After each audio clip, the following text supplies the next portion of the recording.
E aí pessoal, beleza? Começando aí nossa aula de reanimação cardiopulmonar.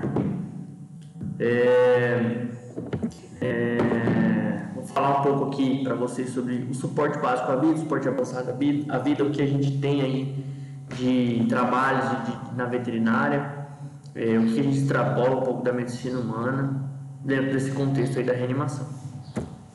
Então, basicamente, a gente tem aí um recover, né, da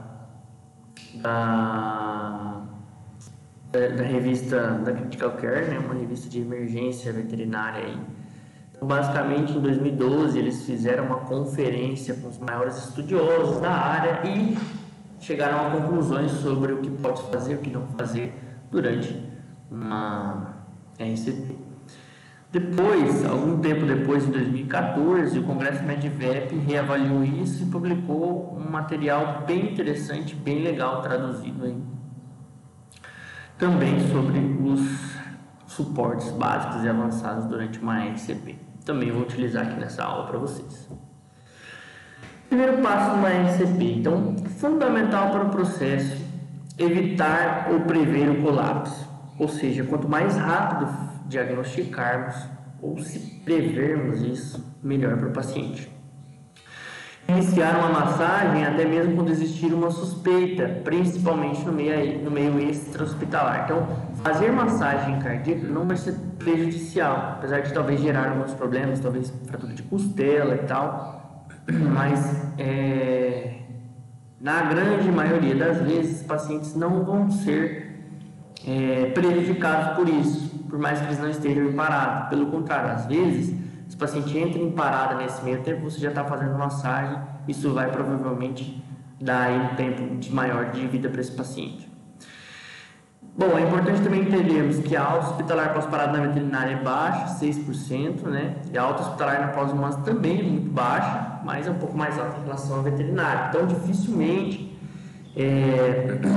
esse paciente que entrar em parada, se não for tratado de forma adequada, vai sair vivo, vai receber alta hospitalar daqui a uns dias. Então, a gente precisa pensar nisso tudo como padrão ouro, assim, essencial nesse contexto de reanimação para que seja uma coisa bem legal. Então, o primeiro ponto para uma reanimação é uma equipe treinada e capacitada. É preciso que uma pessoa sempre seja o líder. É preciso que tenha trabalho em equipe e é preciso dialogar com o proprietário. Então, uma pessoa tem que ser o líder, uma pessoa que vai delegar todas as funções, tá? Então, e essa pessoa precisa treinar e capacitar essa equipe. Por que isso acontece? Às vezes, na correria, nós temos aí, o paciente chega em parada, um pega uma coisa, outro pega outra, e aí às vezes a mesma pessoa faz a mesma coisa, e aí a gente perde tempo nesse contexto. Então, o ideal é que uma pessoa delegue, você faz a intubação, você faz a massagem, eu vou pegar o acesso venoso, puxa para mim tal coisa, e assim por diante. Trabalho em equipe. É importante a gente poder conseguir receber essas ordens, essas delegações, assim, né? Dialogar com o proprietário também é importante. Eu sei que a gente não vai parar, nosso cenário aí geralmente é 2 pessoas na emergência, na veterinária, né? A gente não vai parar a RCP, é claro, para ir conversar com o proprietário, mas é importante saber que o proprietário precisa também estar ciente de tudo. Então, quando a gente conseguir, é bom explicar para ele tudo o que está acontecendo e tudo mais, porque isso também é necessário. Então, como que a gente diagnostica uma parada cardiorrespiratória? Auscultando? Não. Geralmente, nesse contexto de emergência, né, o paciente que está no centro cirúrgico é diferente. Geralmente, ele está monitorado. Mas nesse contexto de emergência, a gente avalia a responsividade, reflexo ocular e estímulo doloroso. Então, aperta o dígito, puxa a língua, reflexo ocular e avalia a presença de ventilação. Então, expansão torácica. Eu geralmente coloco o focinho do paciente na tela do celular, por exemplo, que às vezes pode, se ele estiver respirando, embaça a tela do celular, então eu já sei que ele pelo menos está respirando, porque às vezes ele está com uma expansão torácica bem pequena, bem reduzida. E tomar cuidado aí com a respiração agônica. Então aí a gente vai diagnosticar. O paciente chegou na recepção da clínica, eu pego ele no colo para trazer para a sala de emergência, eu já vejo o reflexo, estímulo, aperto o dígito, tá? Já vejo se ele responde a alguma coisa. Já vejo se ele tem expansão torácica, se ele está respirando. A partir daí que eu diagnostico. E esse aqui é o algoritmo que tem lá no guideline, no recover, perdão, em inglês. Eu coloquei aqui só para exemplificar, mas eu vou mostrar para vocês mais para frente um português que fica mais tranquilo, mais fácil. Então, primeiro aqui a gente tem o suporte básico à vida, que é o que a gente vai falar agora. Bom, gente, vocês devem ter ouvido falar já que isso mudou em algum tempo, né? Antes a gente falava em ABC, agora fala CAB, meu Deus, que confusão. Mas basicamente o conceito mudou desde a medicina humana, eu acho que 2007, se não me engano. Eles passaram a se preocupar mais com a circulação primeiro do que com a ventilação. Então antes a gente tinha aí, ó, ABC, que era acesso à via aérea, respiração e circulação. Agora a gente tem a circulação em primeiro lugar, depois acesso à via aérea e depois respiração. Quando que não vai ser assim? Quando a gente tiver o diagnóstico e certeza de que a gente tem obstrução de via aérea. Aí a gente vai primeiro fazer a intubação ou fazer a tráquea, depois começar a massagem. Tá?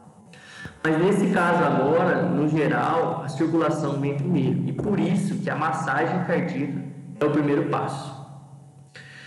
O que a gente vai fazer quando eu não tenho ajuda? Quando eu estou sozinho? Quando não tenho ninguém para me ajudar? Um dos primeiros passos de diagnosticar é chamar ajuda. Então, em até 4 minutos ou 2 ciclos sem ajuda, eu posso iniciar o protocolo 32, que são 30 massagens cardíacas e duas respirações. Então, posso fazer a respiração boca-focinho? Tomem cuidado com a respiração boca-focinho, porque isso é perigoso. Você vai fazer isso quando você se sentir seguro em relação ao paciente, mas no geral não indico. Vou partir para a intubação nesse caso. Então, se eu estou sozinho na clínica, faço o protocolo 32, o que eu faço? 30 massagens cardíacas, vou partir para a intubação. Se eu estou sozinho. Não é o cenário ideal, mas infelizmente em alguns lugares é a nossa realidade. Particularidades aí, parada por problema em via aérea, então cianose, obstrução, como eu falei para vocês, se eu tenho aí certeza que o paciente está com via aérea obstruída, tento intubar primeiro para depois fazer a compressão torácica. Agora, se eu tiver em 2, aí uma pessoa vai trabalhar na via aérea ali e eu vou fazer a massagem, ou vice-versa, tá bom?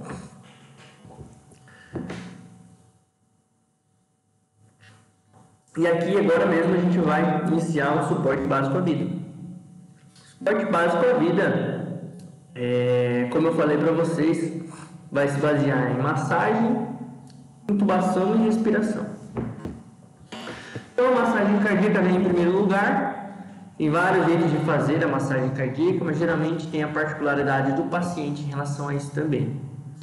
Uma massagem cardíaca ali, paciente caramelo, 10 quilos, né? Normal, tórax normal, posso fazer na porção mais larga do tórax, que eu vou conseguir comprimir o coração. Paciente com tórax em quilha, né? Com os galgos da vida, posso fazer também mais próximo à região ventral do paciente, né? Onde está realmente o coração, mais próximo à axila. Porém, pode ser que minha mão fique escorregando um pouco. Então, geralmente, ou eu apoio nesses casos no membro um pouco o dedão, acabo colocando o dedão no tórax, no membro, desculpa, axilar, ou eu faço na porção mais larga do tórax do mesmo jeito. Os bulldogs, os tórax em barril, boxer, bulldog, dá para fazer também em external, às vezes é até mais eficaz para eles, porém, tomem cuidado com isso daqui, que às vezes o paciente não fica parado Às vezes você tem que sentar de joelhos, com o paciente entre os seus joelhos, e aí sim fazer a massagem. Aí beleza. Mas se tiver desse jeito que esse paciente está aqui, ó, ele tem que estar, alguém tem que estar segurando ele, ou tem que estar no colchão certinho para que, ou uma calha pequena para que ele não tenha problemas aí, não fique caindo de lado na hora da massagem.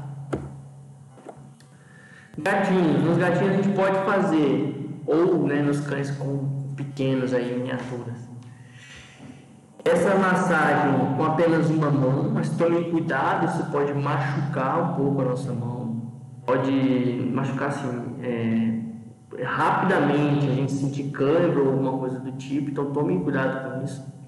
E aí a gente faz uma massagem ineficaz, tá? Ou se não, fazer do mesmo jeito normal como todos. A gente também tem a opção da massagem torácica abdominal, que a gente tem que intercalar uma ou outra, então faz uma torácica, faz uma abdominal, uma torácica abdominal, isso pode ser benéfico para o paciente, mas é um pouco ruim uma equipe que não é treinada, que não tem um feeling para isso, às vezes a gente acaba piorando a situação do paciente, tá? Então, tomem cuidado. Posição da mão.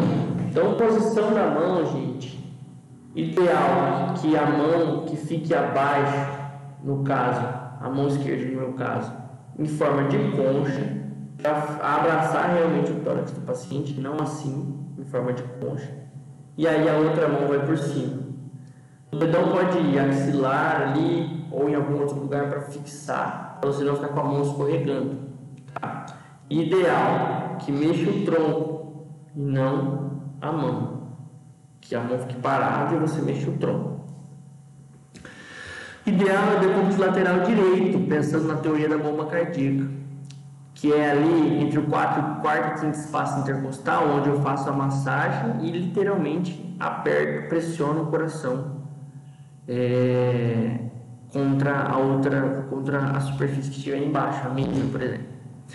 Ou a teoria da bomba torácica, né, que mãos em forma de concha, que daí a gente coloca na porção mais larga do tórax, e aí a gente faz uma compressão torácica e o tórax vai gerar uma compressão no coração.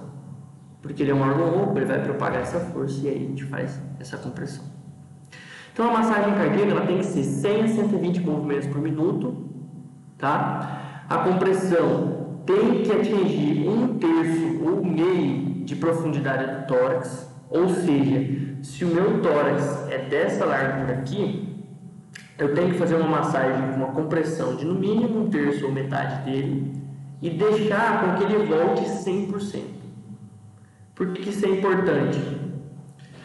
Porque a gente precisa ter uma pressão de perfusão, de saída de sangue ideal e retorno de sangue venoso no ato direito ideal também. Então é muito, muito importante que a gente faça uma compressão de qualidade e também deixe o tórax retornar todo o seu tamanho de novo, para que a gente consiga ter um retorno venoso adequado. Então, posição do animal para massagem é muito importante. Localização e posição das mãos do resgatista no tórax do animal também é muito importante. Frequência e ritmo das compressões torácicas, profundidade das compressões torácicas, muito importante. Recuo total necessário. E aí, monitoração dos ciclos RCP e dos intervalos entre ciclos, decisão do término das compressões.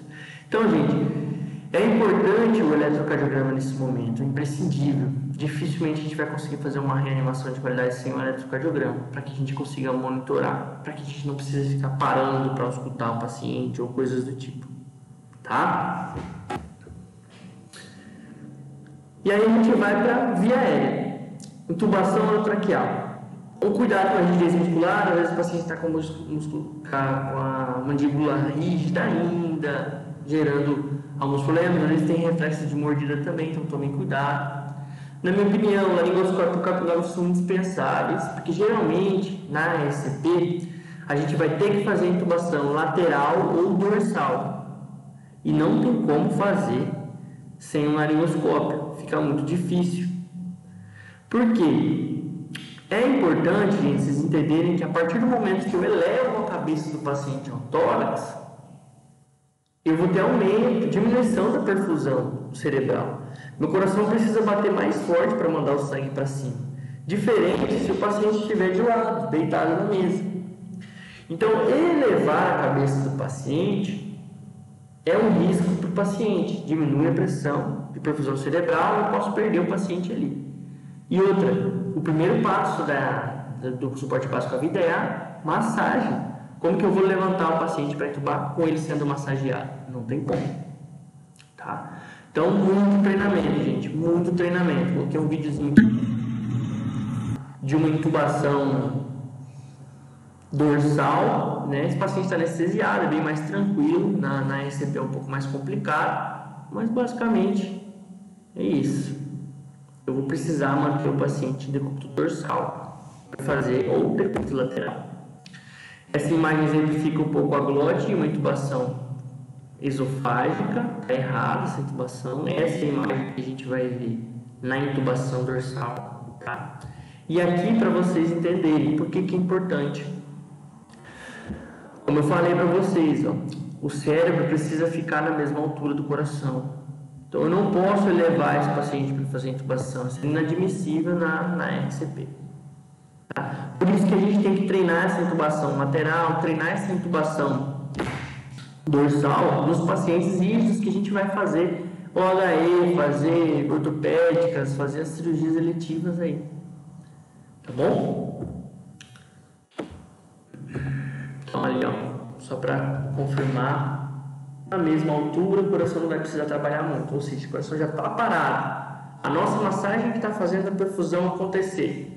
Se a gente levar, a gente vai ter muito mais chances de fazer lesão cerebral. Por hipóxia. Os conceitos para vocês entenderem. Então, ó, pressão de perfusão coronariana é uma das coisas mais importantes numa reanimação.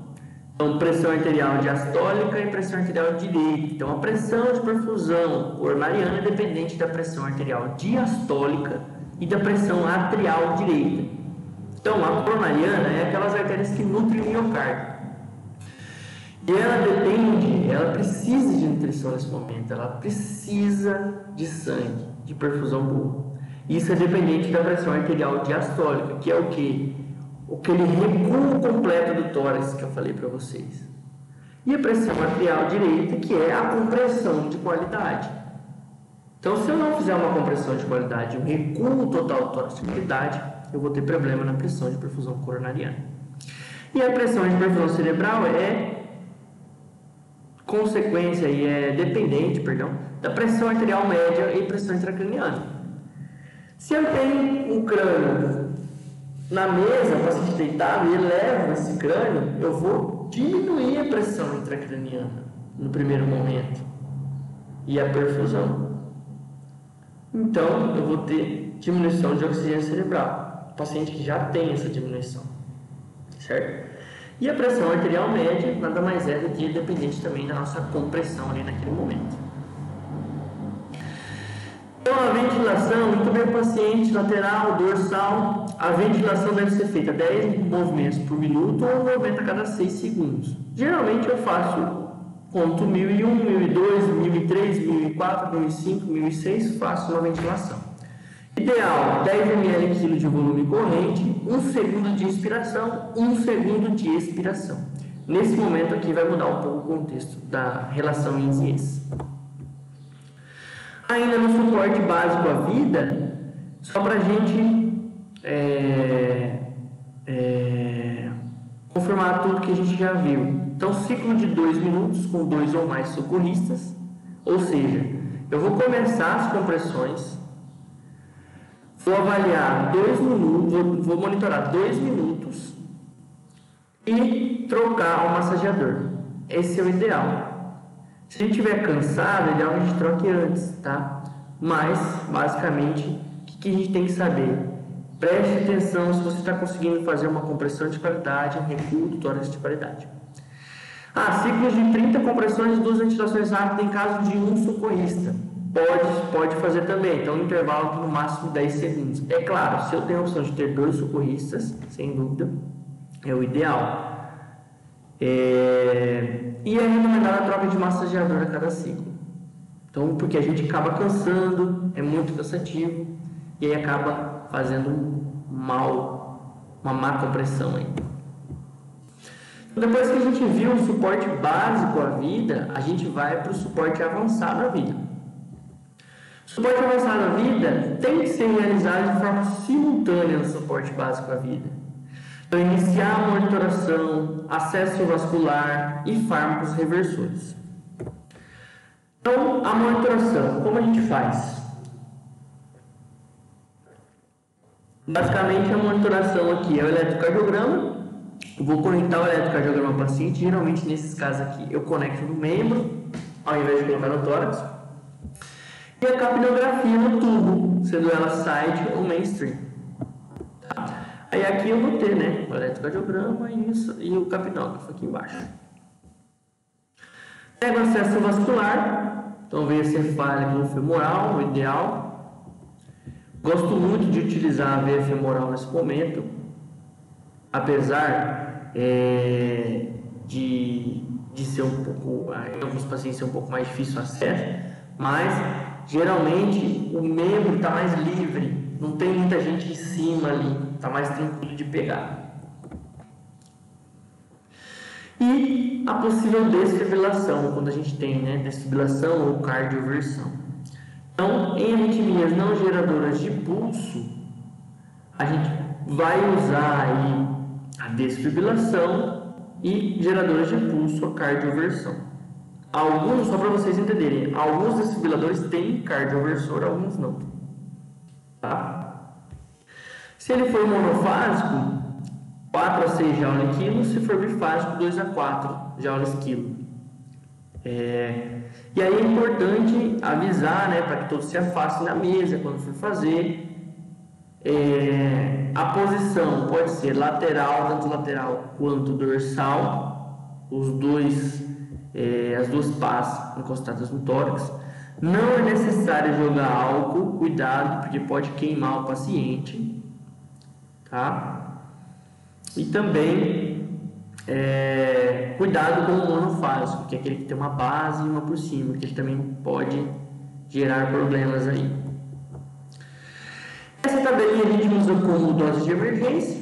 Então, aqui a gente tem dose baixa de epinefrina, 0,01 mg quilo, e o peso do paciente em quilos. Então, a gente já puxa exatamente o que precisa de todos os fármacos, para não ficar precisando calcular isso, que na emergência isso é terrível, né? A gente fica um tempo lá calculando, puxando, diluindo e perde o paciente por conta disso. Então, sempre tenham aí as tabelinhas de doses. E aí, falando dos fármacos no geral. Os vasopressores, como apenas 25 a 30% do débito cardíaco pode ser gerado por uma boa massagem cardíaca, a perfusão cerebral e coronariana mais adequada requer mais do volume circulante para a circulação central, tornando os vasopressores essenciais nessa fase do atendimento. Então, por isso que nós utilizamos os vasopressores, por isso que nós utilizamos a adrenalina, por isso que nós podemos utilizar a vasopressina também ali na ECP, tá? Então, de fármacos, a epinefrina ou adrenalina, indicado dose baixa, 0,01 mg quilo a cada 4 a 5 minutos, no período inicial da ECP. Então, as doses altas também podem ser usadas, mas tomem cuidado porque eles podem potencializar o efeito beta. E aí, potencializando o efeito beta, a gente tem taquicardia, né? E a gente tem maior consumo de oxigênio pelo miocárdio, e aí o corpo agora precisa de oxigênio. Se o miocárdio estiver consumindo mais, vai faltar para o resto do corpo. A gente vai causar hipóxia em outros órgãos, lesões mais importantes. Então, quanto menos o miocárdio precisa de oxigênio nesse momento, melhor. Por isso que no início é indicado as doses baixas. A partir aí de 15 a 20 minutos, a gente pensa em utilizar as doses altas de epinefrina. Como que eu diluo na minha rotina? Eu puxo 1 ml de adrenalina em uma seringa de 10 e completo 9 ml de solução fisiológica, que daí eu tenho uma diluição que eu consigo fazer 1 ml para cada 10 quilos, ou seja, o paciente pesa 1 quilo, O paciente pesa 1 kg, eu vou fazer 0,1 ml. Pesa 2 kg, vou fazer 0,2. Pesa 10, eu vou fazer 1 ml. Fica mais fácil, porque a gente acopla ali no acesso no PRN, por exemplo, ou no soro, e já vai fazendo, não precisa ficar puxando toda hora uma dose. Então é assim que eu faço a minha diluição da adrenalina na emergência. Geralmente eu faço isso aqui antes do paciente parar. É claro que aquele paciente que chega é diferente, mas o paciente que está na internação, eu faço isso antes do paciente parar, por exemplo. Se a gente tem risco de parada, eu já deixo a adrenalina dele puxada ali. Adrenalina, atropina, lidocaína, para a gente prever esses colapsos, né? A vasopressina. A vasopressina é um fármaco que age realizando uma vasoconstrição severa também. Ele pode ser utilizado também. Existem alguns trabalhos na medicina humana que são promissores em relação ao uso da vasopressina, principalmente em RCPs prolongadas. Pode ser usado de forma isolada, na medicina humana já é comprovado, mas na medicina veterinária ainda não. Eu acredito que seja algo que seja benéfico, porém a vasopressina é muito cara, então eu acho que dificilmente ela vai ser incorporada na rotina muito em breve, eu acho que vai demorar um pouco. Mas o bom da vasopressina é que ela age em receptores V, que são receptores que ficam nos vasos sanguíneos, fazendo a vasoconstrição. E aí a gente consegue, a gente não tem aquele aumento, né, do consumo de oxigênio. E aí a gente consegue ter um paciente uma ECP mais segura. A atropina, evidente benefício de pacientes com atividade elétrica sem pulso ou sistolia, na dose padrão de 0,04 mg/kg, mas em doses mais altas foram associadas com piores resultados experimentais em cães. Mas também a atropina ela não é indicada em toda a parada. A gente utiliza a atropina apenas quando a gente tem atividade elétrica sem pulso ou sistolia. E olhe lá. Tomem cuidado com a atropina, porque ela faz uma taquicardia muito alta também e pode gerar maior consumo de oxigênio no miocárdio, então pode piorar o paciente. Lidocaína, em cães de gatos com fibrilação ventricular e taquicardia ventricular não geradora de pulso.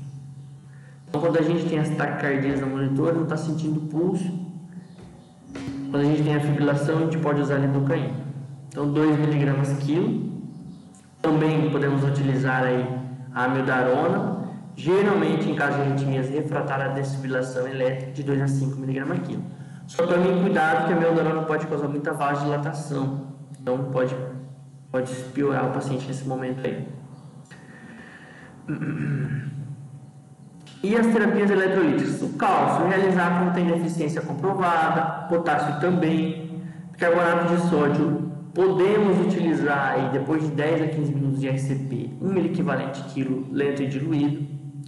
Corticoides não é recomendado e reposição de fluidoterapia não gera benefícios comprovados.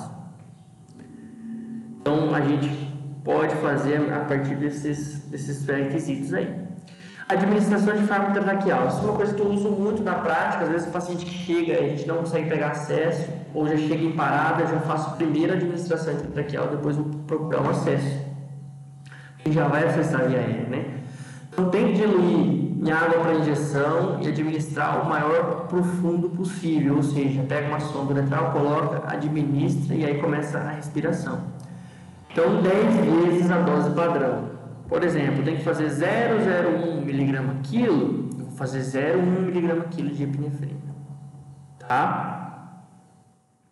E aí, aquela diluição pronta de 10 ml, eu consigo fazer, assim, de 10 kg eu consigo fazer ela inteira, por exemplo. Aí a gente consegue ganhar tempo também, às vezes o paciente até volta nesse primeiro momento sem o acesso venoso. Outras práticas aí, né? Suplementação de oxigênio. Então, a hipóxia é maléfica, a gente sabe, mas é a hiperóxia também. Então, tomem cuidado, o ideal é deixar entre 80 e 100 ml de mercúrio se a gente tiver uma FiO2 para controlar. A gente sabe que na hora da emergência isso é bem difícil, principalmente ficar coletando hemogasometria e tudo mais. Mas é algo que é importante falar para vocês saberem também. Depois de tudo isso, a gente vai para todo o fluxograma, né? Então, ó, suspeita de colapso, inconsciência, agonia respiratória apneia, então a gente tem a parada. O que eu vou fazer? Iniciar o suporte básico à vida, compressões e ventilações. Tá? Vou chamar ajuda, vou iniciar sem movimentos, sem a 120 movimentos, não interromper por nenhum motivo, pelo menos 1/3 da largura torácica e profundidade atingida, permitir o recuo total e trocar o resgatista a cada ciclo. E aí, enquanto isso, a gente vai observando as outras coisas. Melhor de massagem de acordo com a raça e tamanho, localização e posição das mãos, frequência e ritmo, profundidade, e as outras pessoas também têm que ficar de olho nisso. Ventilação, prioridade total no estabelecimento da via aérea, então manter 10 ventilações com O2 a 100%, não ultrapassar a pressão respiratória máxima de 20 centímetros de água, não usar PIP até que haja indicação expressa. E após 2 ciclos, com o resgatista alternar para 32. Tá bom? Então, ó. Pressão respiratória máxima de 20 e sem PIP nesse momento, porque senão a gente vai mexer muito hemodinâmico. E aí a gente vai observar as outras coisas também. Não usar respiração bica, máscara, focinho no meio intra-hospitalar, tem que entubar esse paciente. Estar preparado para administrar fármacos por via intratraqueal, conhecer os dispositivos avançados de via aérea, assegurar a ausência de síndrome de ocupação pleural, compressões torácicas simultâneas, sem interrupções. Depois a gente vai para o suporte avançado à vida, né, que é o acesso vascular imediato, determinar as possíveis causas, né, se há necessidade de trocotomia ou proteção de danos ou contenção hemorrágica, enfim. Estabelecer o ritmo e conectar o eletrocardiograma. Tá? A partir daí, a gente vai ver se tem fibrilação ventricular ou taque ventricular sem pulso.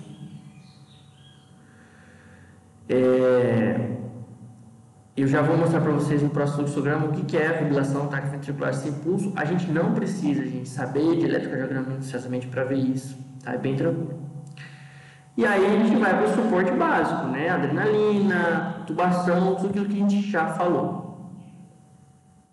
Assistolia de atividade elétrica sem pulso, diagnosticado também, a gente volta para cá, vai considerar a atropina, né? Nos casos de parada de origem vagal com eletrocardiograma isento de fibrilação ventricular, porque se eu tiver fibrilação ventricular, não é ideal utilizar a atropina, eu vou aumentar essa fibrilação ventricular provavelmente, eu vou gerar mais problemas. Tá? Considerar tudo isso aí. Então aqui para ficar mais claro, o paciente chegou, a apneia e inconsciência, sim, parada. Chama ajuda, inicia o suporte básico à vida, 100 compressões por minuto, intubação e ventilação, 10 movimentos por minuto, ciclo de 2 minutos. É isso. Dentro dos 2 minutos eu inicio o suporte avançado, conecto o capo, ECG e vou olhar o ECG. O paciente tem onda R, que é aquela onda que faz esse movimento aqui. Vou até colocar aqui para vocês, para ficar melhor aqui.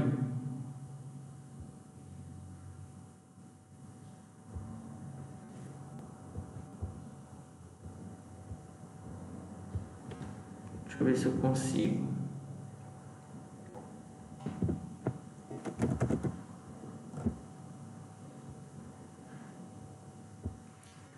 Vou colocar aqui, ó.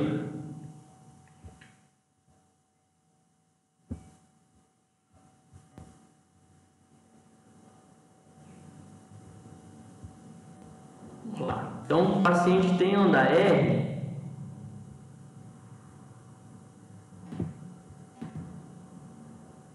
Que é aquela onda assim, ó. Onda R. Ficou meio feio aqui minha onda R, mas basicamente é isso, tá?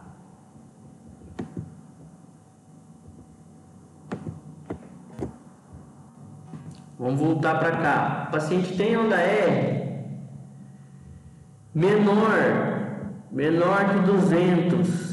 Continua a adrenalina dose baixa, respeita o ciclo ali de 2 a 4 minutos, tá? E fica repetindo.